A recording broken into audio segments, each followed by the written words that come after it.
Have you ever looked into a mirror and truly seen yourself? Not your face, but your soul. What if one day, the reflection staring back at you showed exactly who you were on the inside, and it was a monster? This is the story of a man who had everything the world could give, beauty that made women weep, a face that could open any door, but a heart so cold, so cruel, that even the earth itself would demand payment. And when that payment came due, nothing could prepare him for the price. In this village, they say beauty is a gift from the gods. But what the elders know, what this young man would learn too late, is that beauty without kindness is a curse wearing a mask. For what good is a face that can charm the world if the heart behind it is rotten? Today, we tell the story of Chukwuemeka, the most handsome man anyone had ever seen, and the day he learned that the ugliest thing in the world is cruelty. Once upon a time, in a small village nestled between the forests of the east, a poor woodcutter named Papa Okonkwo was gathering firewood at dawn when he heard a sound that stopped his heart. A baby crying in the wilderness. He followed that cry through the morning mist until he found an infant wrapped in golden cloth, an amber chain around his tiny neck. This was no ordinary child. Someone wealthy had lost this baby, or perhaps left him to die. When he brought the child to his wife, she protested with tears in her eyes. They had 3 children already and could barely feed them. They ate gari and water most nights. How could they take another mouth? But Papa Okonkwo looked at that baby's peaceful face and said words that would echo through the years. We cannot leave this child to die. God brought us here this morning. This is not an accident. They named him Chukwuemeka, meaning God has done great things. And indeed, as the years passed, it seemed the gods had blessed him with extraordinary beauty. By the time he was 18, he was the most handsome person anyone in 7 villages had ever seen. Women stopped in the market just to watch him pass. Children followed him like he was royalty. Even strangers whispered that he must be an angel walking among men. But something else grew alongside his beauty. Something dark, something poisonous. Pride entered his heart and made itself at home, and cruelty became his constant companion. Before we continue, can I ask you for something small? You see, Mama Nkechi walked for 18 years searching for her son, through hunger, through pain, through rejection, because she believed that love was worth the effort. This story took me days to craft, writing every word, recording every line, editing every moment with care. I may not have walked 18 years, but I poured my heart into this, just like that mother poured hers into finding her child. Supporting me doesn't cost you a single kobo, but it means the world. So if this story is touching you, tap that like button. It takes less than a second. Subscribe if you haven't yet, so you never miss another story. And drop a comment with your location. I want to know where my family is watching from. I read every single comment, and I'll be shouting out some of you in the next video. Now, let's get back to Emeka, because his cruelty is about to cost him everything. By 18, Emeka walked through his village like a prince surveying peasants. His shoulders were always back, his chin always high, and his perfect lips always curved in a slight sneer of contempt. In the market, women blushed when he passed. Young girls giggled and whispered, but Emeka's eyes were cold as stone. He looked at these villagers, his own people, and saw only creatures beneath him. One morning, a young girl accidentally bumped into him while carrying water. Before she could apologize, he shoved her to the ground so hard the pot shattered and water soaked her clothes. "Watch where you're walking, you clumsy goat," he spat, then stepped over her as if she were garbage.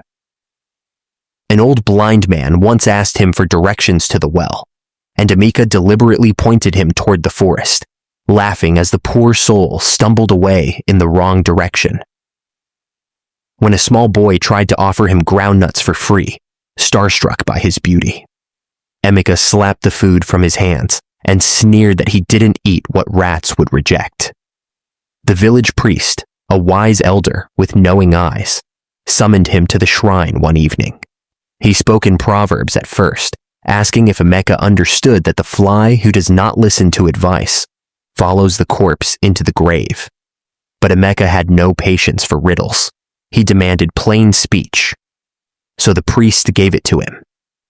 Your beauty is a gift, young one, but you have turned it into a weapon. You wound people with your cruelty. You despise the poor. You reject kindness. Hear me now. A test is coming. Someone will arrive in this village, someone poor, someone broken, someone you will despise. How you treat that person will determine everything, your future, your face, your very soul. Emeka laughed in the old man's face and walked out into the night, still laughing.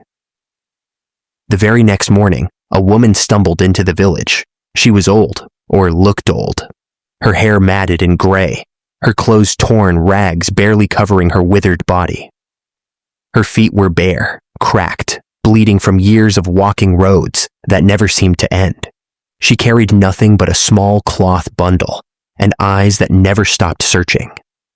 This woman had walked across rivers and through forests, from village to village, for 18 long years. She had been robbed, beaten, mocked, and chased away like a stray dog. But she never stopped. Because somewhere in this world, she believed with every fiber of her being, was the child that had been stolen from her arms. And she would search until she found him, or until death claimed her first. She sat beneath a large tree near the market to rest her aching bones. A few kind women brought her water, which she accepted with trembling hands. And then Emeka saw her. He approached with his usual swagger, a few younger boys trailing behind him, eager to witness whatever entertainment he would provide. He stopped, stared at the woman with open disgust. "What is this?" he announced loudly. "Has the village become a dumping ground for human garbage?" The woman looked up. For just a moment, something flickered in her hollow eyes, recognition perhaps, or hope. But she said nothing. That silence enraged him. "Look at you," he continued, his voice rising for the gathering crowd. "You are disgusting. You smell like death. Your face is like something that crawled out of a swamp. This village has standards." He picked up a stone, threw it. It struck her shoulder. She flinched, but did not cry out. The boys started throwing stones too, small ones, but stones nonetheless. They hit her legs, her arms. She tried to stand, to move away, but she was too weak. Emeka kicked dirt at her. "Go," he commanded. "Crawl back to whatever hole you came from." She fell into the dust and lay there, too broken to rise. Then Papa Okonkwo arrived. He pushed through the crowd, his weathered face thunderous with anger. He helped the woman up gently, then turned to face his adopted son. "Have you lost your mind? What has this woman done to you?" "She exists," Emeka replied with a shrug. "That is crime enough." As Papa Okonkwo tended to her wounds, he mentioned to another villager where he had found Emeka 18 years ago, in the forest, wrapped in golden cloth, an amber chain around his neck. The woman's eyes went wide. She grabbed his arm with sudden, desperate strength. The forest? 18 years? Golden cloth? An amber chain? When Papa Okonkwo confirmed it, the woman began to weep, not sad tears, but overwhelming, disbelieving tears of joy. "It is him," she gasped. "My son, my baby, I have found him. If you believe every child, no matter how lost, deserves to be found, tap that like button right now." This mother searched for 18 years. Let's make sure her story reaches more people. That evening, they gathered in Papa Okonkwo's humble home. The adoptive parents, the village elder, and the beggar woman whose name was Nkechi. Papa Okonkwo retrieved a wooden box he had kept for 18 years. Inside, lay the golden cloth and amber chain. Mama Nkechi pulled from her own bundle a matching piece of cloth and an identical chain, the other half of a set. She wept as she explained, "I wrapped my baby in this cloth the night they took him. I kept the other half close to my heart, always, so that one day I would find him and prove that I never forgot." The pieces matched perfectly. The chains were identical. Even the skeptical elder nodded and declared there could be no doubt. This woman was Emeka's birth mother. Mama Nkechi approached her son with trembling arms outstretched, 18 years of longing shining in her eyes. "My son, my Chukwu Emeka, I have searched the whole world for you. I never stopped believing I would find you. I never stopped loving you, not for one single day." Emeka stepped back, his handsome face twisted with horror and disgust. "You? You are my mother?" He looked her up and down, her rags, her weathered skin, her body broken by years of suffering. No, this is impossible. This is a trick." She pleaded with him, telling him how she had carried him in her womb, how robbers had stolen everything, including her infant son, how she had walked the earth searching. "Stop," he cut her off, his voice like a blade. "Stop talking. Look at you. You are filth. You are a beggar. You are the ugliest thing I have ever seen. I was wrapped in gold. I was meant for greatness. And you expect me to believe I came from this?" The words that followed were so cruel. They made the air itself grow cold. "I would rather be the son of a dog than the son of you. I would rather kiss a toad. I would rather embrace a snake than let your disgusting lips touch my face. You are not my mother. You will never be my mother. Get out." Mama Nkechi fell to her knees, weeping. "My son, please. I have suffered so much. I have walked so far. I am not asking for money or food. I am only asking for one kiss. Just one kiss from my child. Then I will go. I will leave you alone forever. Just please, one kiss." Emeka looked down at her with eyes of ice. "I would rather die than let your lips touch my skin. Leave now, before I have you thrown out like the garbage you are." He turned his back. Slowly, painfully, Mama Nkechi rose. She looked at him one last time, her eyes filled not with anger, but with unimaginable sorrow. Then she walked out into the night, into the forest, alone. Papa Okonkwo called after her, but she did not look back. What would you do in this moment?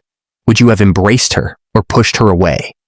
If this scene broke your heart the way it broke mine, leave a comment. What would you have done if you were Emeka?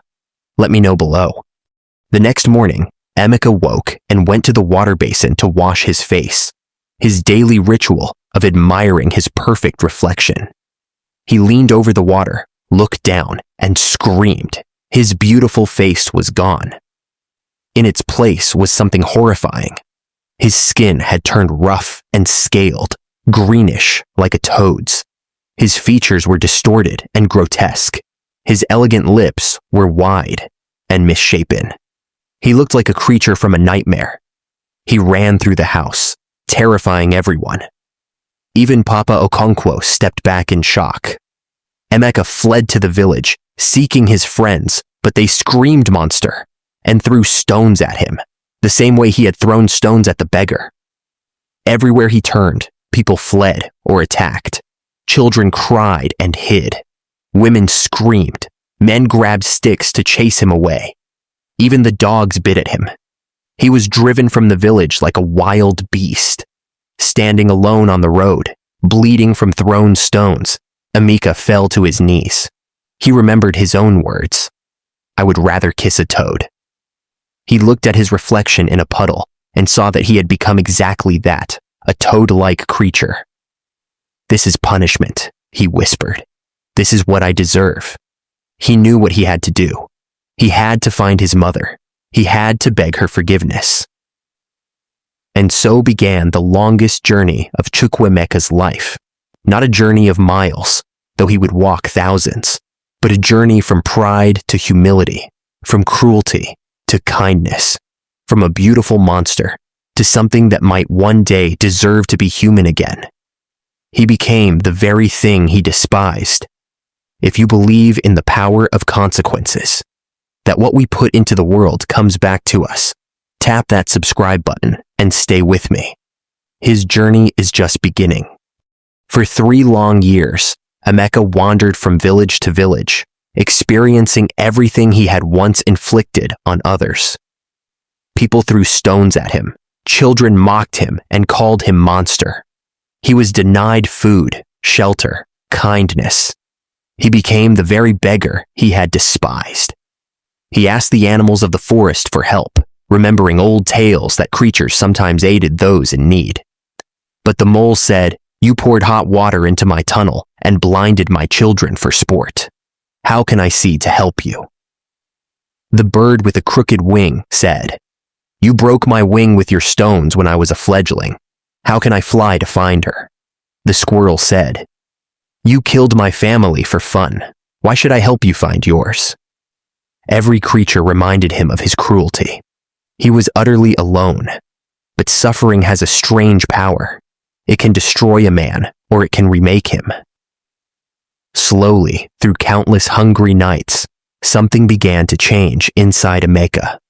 He found scraps of food and gave them to a starving child instead of eating them himself.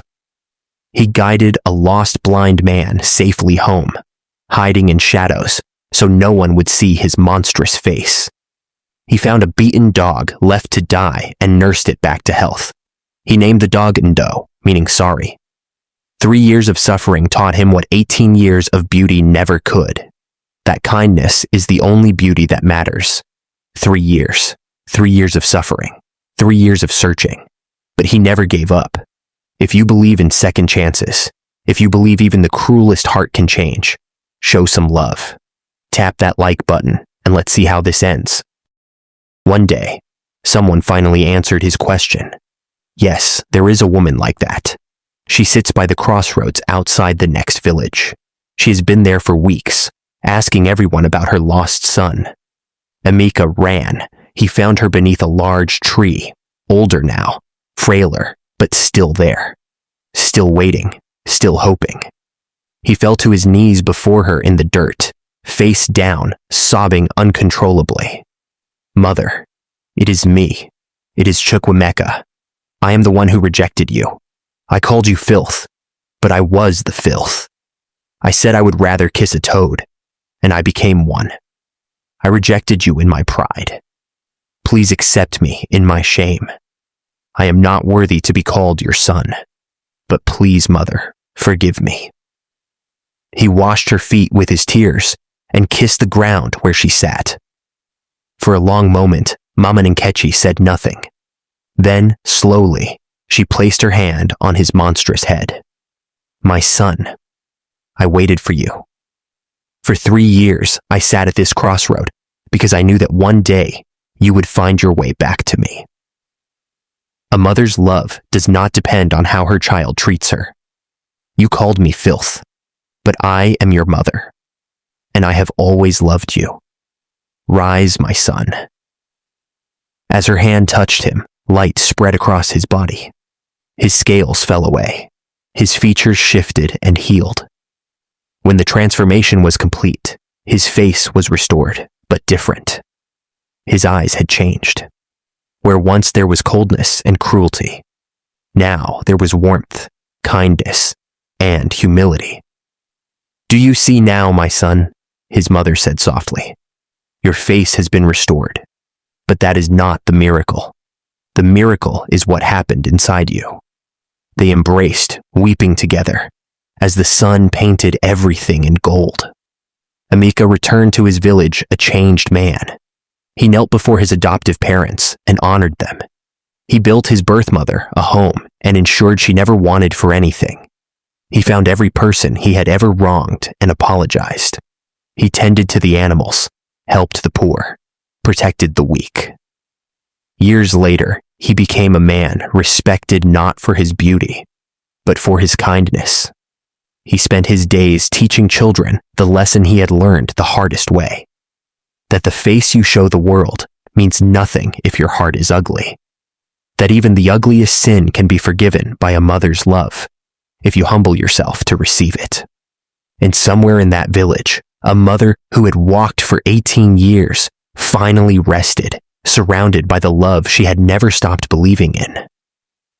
If this story moved you, if it made you think about someone you need to call, someone you need to forgive, someone you need to ask forgiveness from, tap that like button, hit subscribe, and share this video with someone who needs to hear it.